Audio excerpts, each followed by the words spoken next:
Welcome to the Reimagine podcast. Each week, give yourself 30 minutes and meet the people working hard to create the future of insurance today. Hi, welcome to another episode of the Reimagine podcast. And today I'm here with my co-host, Laura. How are you? I'm doing well. It's great to be back here today. We have a very exciting episode. Joining us today is Sanjay with Nassau Re. So I think, Paul, we should just jump right in here and ask the question, who are you and what it is that your company does? Hi, my name is Sanjay Poojary, and I'm the founder and CEO at Nassau Re. Nassau was founded in early 2016. This idea of having a smart water management solution actually came out of my original. I worked at Cisco for many years, and California being earthquake prone, I always thought, why not use the power of big data and analytics and all of the IoT technology you have out there to actually build a solution that helps you predict or helps you mitigate the risk of an earthquake, especially by shutting off water, gas, and electricity. If you could remotely do that, it's a very simple thought. And I took that to the Clean Tech Incubator in LA in 2016, and I pitched that idea. And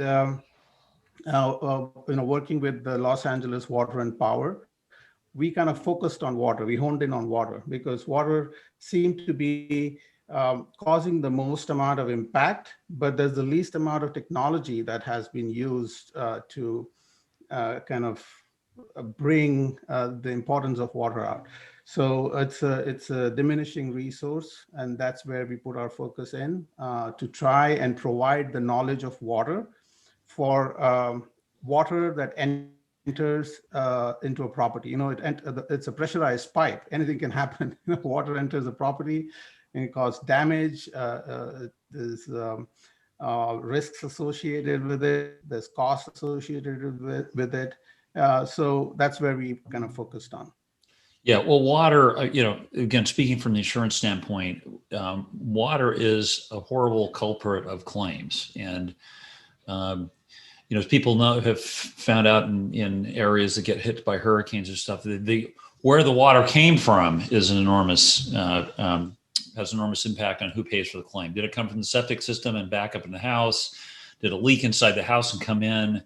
Was it a flood that came through? If I'm filing, I think these poor people down in Lake Charles and Louisiana, did the hurricane, is the damage from the flood or the rain? Did the roof come off and then the rain came in, or did the water come in here? So kind of tell us about tell us how you came from Los Angeles to Hartford, and I absolutely see why you would gravitate towards InsurTech, and maybe tell us about your journey. How did you go from Los Angeles to Hartford over the last year? Yeah, it's interesting. When I first started my company, I joined the Clean Tech Incubator.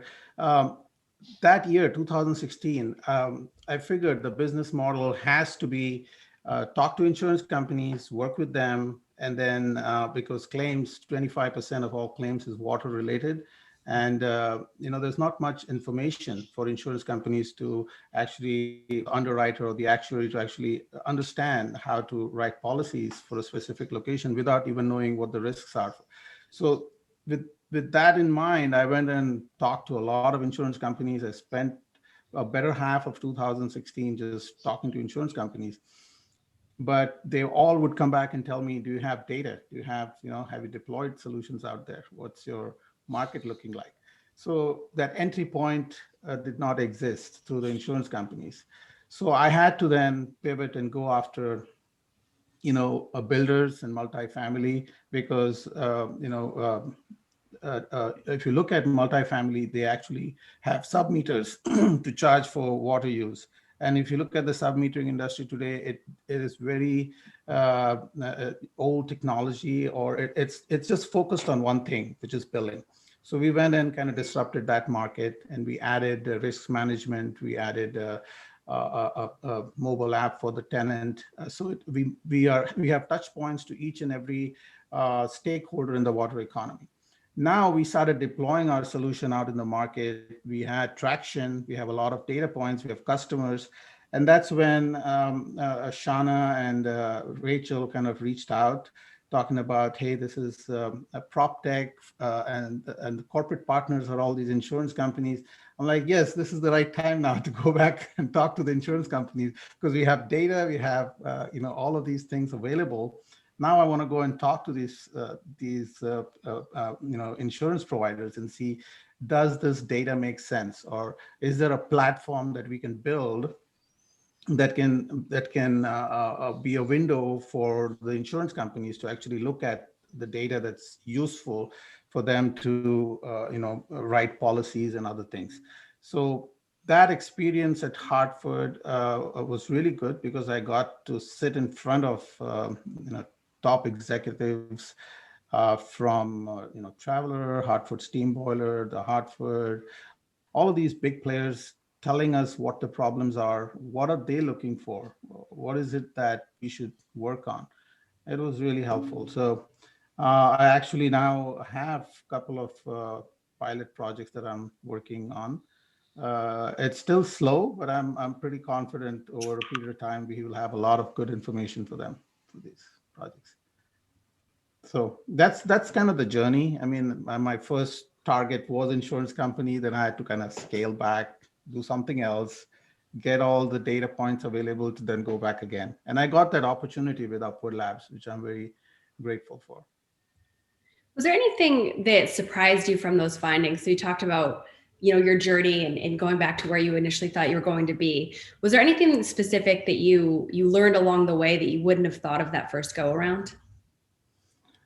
Yeah. So when yeah, go ahead. I'm an engineer, right? So when you build something, you get excited and you're like, okay, this is great. Everybody's gonna just love what we're doing, and it's gonna go out there, and but it doesn't happen that way. There's a lot of things that people think it's a great idea, but to take it to market is a totally different story. So I had to learn all of these skills along the way. Marketing, sales, business model. So it was a learning experience, and also trying to figure out what is the best way to enter the market and provide value, rather than just talking about a solution or talking about a product. So that's where customer discovery, understanding the needs of the customer, talking to people. So all of this was a learning. So my expectation of trying to make something, get into the market, start making revenue, it's not as easy. And especially being an entrepreneur, the startup company with limited funds, limited resources, you have to be that much more focused and careful on the path that you're going to tread on, because you need to show traction. You need to have you make mistakes, but you learn from those quickly and try to pivot fast. So yeah, it's been a pretty good learning experience. A lot of bruises, but yeah. It's Well, insurance, trying to get a contract with or a POC with an insurance company, it really requires a start to play the long game. Because as you know, there are so many people that need to say yes, and like it takes one person in an organization like this to say no. The other challenge, I just like your perspective on this. You talked about data. Maybe we just double click into the data. We love data. Oh, show me your data. Oh, I don't have enough data to make a decision. We have to look back and say, look, if we're going to a state and we're doing pricing, and this is true on the life insurance side, I know it is on the P&C side, you got to show proof that you can justify the prices that you're playing. But while the world is evolving so quickly, data that you may have used 3 years ago, it is not predictive of the future. How do you reconcile what's if you were talking to your former self a year ago, how would you approach this thing differently, where you see the opportunity, yet there's not a giant you don't have 6 years worth of data to prove that this device sits in a house and the claims go down. That's a tough one, because everybody understands that that is the case. If you have something that mitigates a risk, uh, it is going to work. But in order for if you're talking to a big organization, I mean, we talk to executives in these companies, and they're always looking for proof or some validation. And it may not be the validation for, they understand that if you have the data, if you install this technology, it's going to work, and they're going to reduce their claims. For example, for insurance company. But it's because you're a startup company. Validation of your technology, is it really going to work? Does it have all the certifications in the market? Is it something that's going to be a liability just because somebody installed it? Is it just going to not be as efficient? So those are the types of things that probably come to their mind to say, is this company going to be viable enough, and is it going to be able to deploy successfully with good quality products that customers are going to be happy. So I'm sure as a startup company, when I go in and say I have this great product, it's going to reduce your risk by 15-20%, and once you deploy it. But then it's also a risk for the insurance companies to endorse a solution that has never been tested, not been deployed in the market. So I do understand that thought process. Hey, go deploy it, collect data, show us that information. Let's see if the customers are satisfied with what you're doing, and then we will look at it in more detail. So I kind of understand that now. But I was getting really anxious and impatient when I first went in front of them in 2016 with the idea. So going on that same line of looking back and looking ahead to now, what are some of your key success metrics that you're really like looking at in real time to say, we might be moving slower than I thought we'd be, in anticipation, but we're still doing these things, and that to us is success at this point? So in terms of, you're working with the corporate companies, like the water utility, the insurance companies, everything moves very slow in these organizations. I mean, at the Los Angeles Clean Tech Incubator, we were working with the Water and Power Department, LA Water and Power. And before I joined Lacey, I went and talked to their the water department, and they were like, "Hey, we are happy with what we have. We don't want to change anything. Everything's working, so why change it?" But at Lacey, they have an innovation team sitting in the Clean Tech Incubator, and talking to them, they did understand. They said, "Yes, we understand what the value is. We understand what you're doing. It's an art just to get all of these things and kind of push it into the utility provider mindset to say, we need this, we need to change this, because it's slow. It's you have to do a lot of stuff to get from point A to point B. So we started there. They gave us a pilot project. We deployed our solution. We proved it. Then there's a whole bunch of certifications that are required. Clean water certification. Your pipes have to be. You have to make sure they are meeting the standards. And then you have weights and measures certification to make sure even though you say your system is ultrasonic, it's very accurate, you still have to get a certification for that. So we feel like for a startup company, you have so many things to do, which costs a lot of money. So if you're not focused and you're going into multiple places, you're not going to have enough money to finish all of those basic things that are required, even to play with the big players in the market. I think they have that for a reason, so that they can, weed out all the other companies that are trying to get into that space. But I think working with the utility companies, we were very focused. We were talking to them every day. There were a couple of engineers there, and that guidance helped us, stay focused. These are the things that are the most important. There are 100 other things to do. Let's focus on these things right now. Once we get that certification, we are going to be able to deploy it, because builders, contractors, architects, when they write the spec, these are the things they're looking for. We meet all of these specifications. Risk management is going to be part of the code coming in 2021.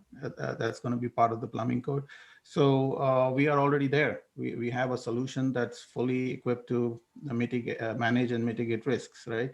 So that's what we did. And now we are getting people talking to us saying, hey, your solution fits. This is what we want to do. It's a complete solution. It does risk management. We even provide a billing module. And we have a dashboard for property managers, for utilities to look at, their rebate programs, and for insurance companies too, if you want to look at risk information for a specific location. So now we have a complete solution, but it's important to do the little things to get there, which is what you get from corporate partners, talking to them, and the opportunity to get in front of them is important. And that's where I feel we've done well, talking to utility companies and also going to Hartford and talking to all the insurance companies, because that knowledge coming out of them directly is and getting in front of them is not easy. You don't get FaceTime with top executives of all these companies easily. So it's all of that knowledge has really helped us.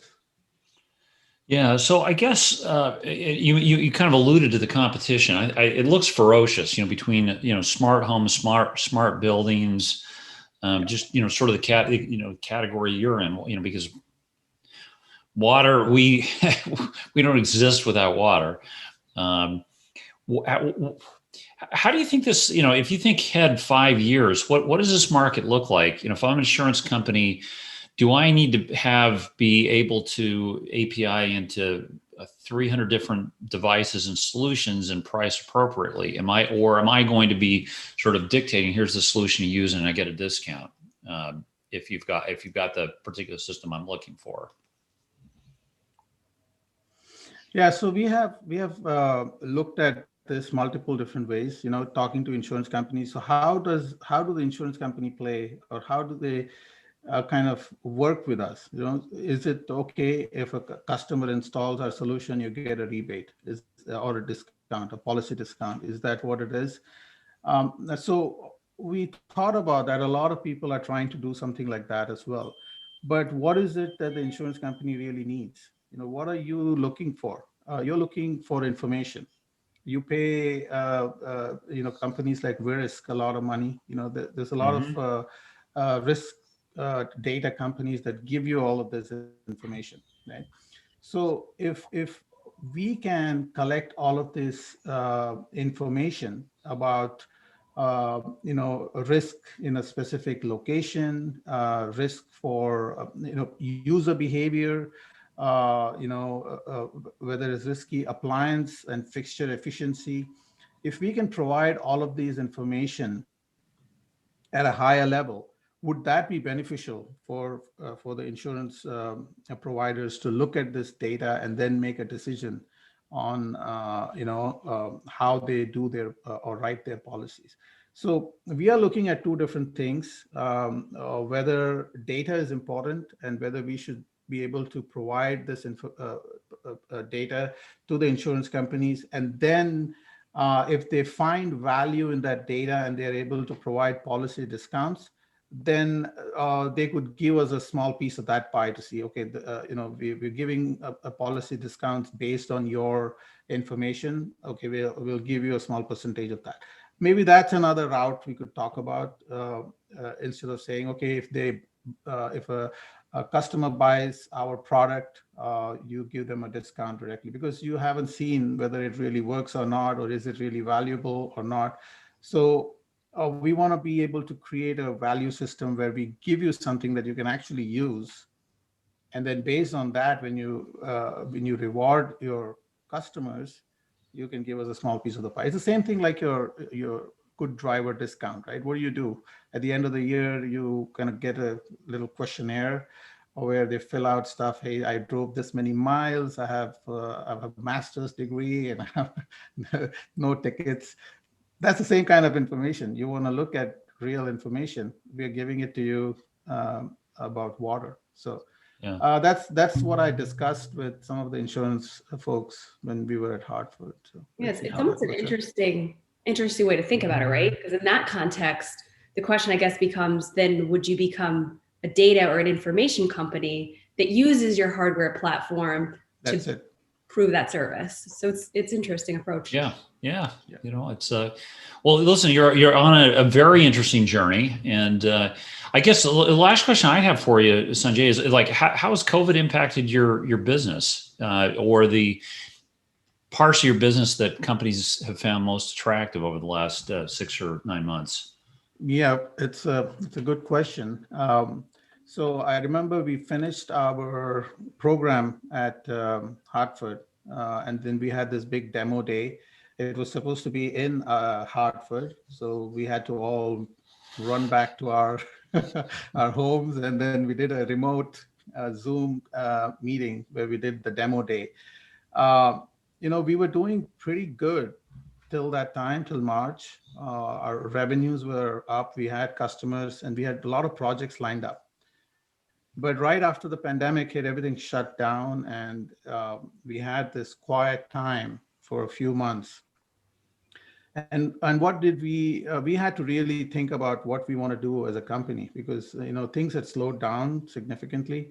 So we decided to focus on adding value, to make sure when things really pick up again, we are in the perfect position to scale. So one of the things missing in our portfolio was hot water certification. It's a tough one to get. It's a process. So we focused our attention on making sure, because if we get a hot water certification, then now we are playing into the energy space as well. We can collect not only how much hot water is being used in a specific location, but also energy cost. The embedded cost of energy. All of these things are important for a net zero type of deployment in smart buildings and in smart communities. So we got that certification. It took us a couple of months. We got that. We applied for two other patents.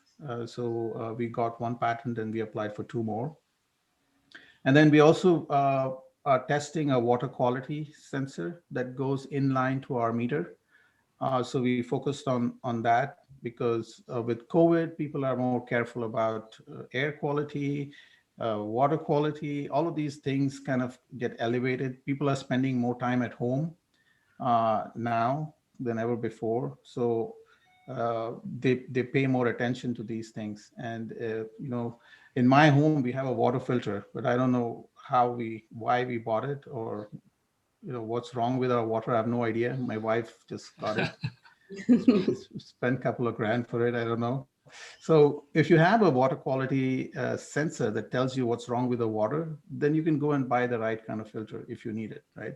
So that's the idea. And we are trying to get it qualified through the utility company locally here.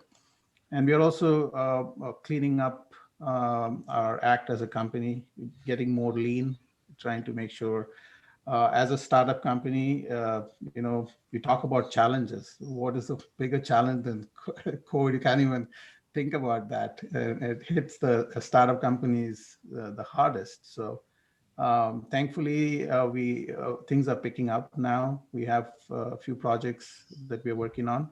We also got the project with UBS. So we are deploying our solution in Massachusetts. We're working with a contractor there. So very excited. I wish I could go on site and work with those guys, but it'll happen soon. We want to be around that area. That sounds great. Laura, any other questions? Yeah, it's I've asked this one a few times and it's always interesting to hear responses. If you had to kind of boil down the thing that drives you, what is your why? Why do you keep, every day waking up being excited about what you and your team does? And what is that to you? It's a very, very interesting question. Why do entrepreneurs, why do we get up in the morning and get so excited about doing stuff? Because I feel like, I've worked in the technology field for many years. I've been at, like I said before, I worked at Cisco, worked at startup companies as well.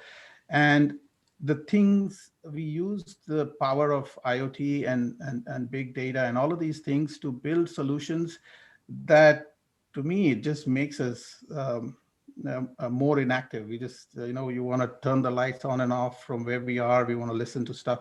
Yeah, you do things which are not, some of them are not important. Of course, there are a lot of things that are really valuable. But what I felt is we have lost, or we haven't focused more on things that are really important, and now it's happening. You have your energy, you have clean air, with COVID and other things. Now technologies are all popping up. People are thinking about it, but they did not focus on it a few years back. These are the things that are more important. If something goes wrong, do we have enough sensors for this? So all of those innovations that needs to happen to make sure our lives are better, and some of the natural resources that we have and our life is sustainable with our natural resources. So water is important, and that's where I think our focus was. But we want to go into air quality and other things in the future based on, let's see how things move. All right. Well, listen, Sanjay, thanks so much for spending time with us. What's the best way for people to find out more about your product, services, or get in touch with you? I'm on, LinkedIn. People can connect with me there, and reach out to, go to our website, saya.life. I'm always available, to talk to anybody who's interested. There's a link there asking for a demo or talking about our solution. Yeah. Excellent. All right. Well, thank you so much for joining us today. Yeah, thank you. Thanks. Thanks. Yeah, join us next week again for another episode of the Reimagine podcast. Thank you, guys. Thank you so much, Paul, and thank you, Laura, for the time. Thank you. We want to especially thank today's sponsors, Launch and Symetra. Thanks for listening. If you enjoyed the show, please rate and recommend us on iTunes, Stitcher, Overcast, or wherever you get your podcasts. You can also get more great information about this company and other great startups at imagine.nsre.com.